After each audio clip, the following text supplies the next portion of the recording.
সাংবাদিক আনিস আলমগীর প্রশ্ন ছুড়ে দিয়েছেন, গোপালগঞ্জকে সরকার কি গাজা বা কাশ্মীরের মতো বিচ্ছিন্ন বানাতে চায়?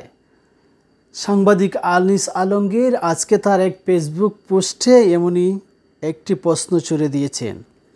তিনি বলেন, কক্সবাজারের সন্তান সালাউদ্দিন আহমেদকে তার এলাকায় গিয়ে ভারত থেকে আসা গডফাদার, চাঁদাবাজ, দখলবাজ বলে এনসিপি যে বক্তৃতা দিয়েছে, তার প্রেক্ষিতে বিএনপি বা এলাকাবাসী তাদেরকে ধাওয়া করেছে। এই ঘটনা দিয়ে গোপালগঞ্জকে ক্ষিপ্ত হয়েছে বোঝা গেছে। এই ঘটনা দিয়ে গোপালগঞ্জ কেন ক্ষিপ্ত হয়েছে বোঝা গেছে।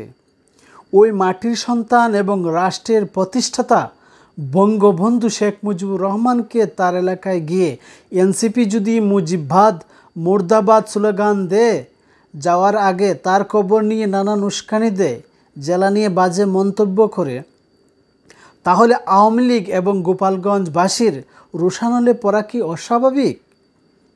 উভয় ক্ষেত্রেই এনসিপি তাদের সেনাবাহিনীর পাহারা এলাকা ত্যাগ করেছে।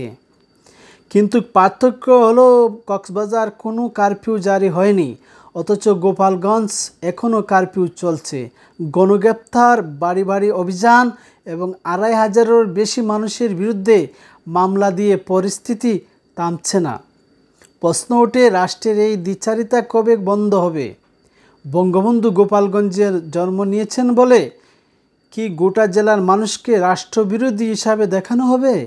সরকার নিজেই কি গোপালগঞ্জকে গাজা বা কাশ্মীরের মতো বিচ্ছিন্ন অঞ্চল বানাতে চায়? রাষ্ট্র যদি নিজে প্রতিক্রিয়ায় সংযম হারিয়ে ফেলে, তাহলে গণতন্ত্রের পথ শুধু কঠিন নয়, বিপজ্জনক হয়ে উঠতে পারে। এমনই পোস্ট করেছেন সাংবাদিক আনিস আলমগীর। ধন্যবাদ সাথে থাকার জন্য।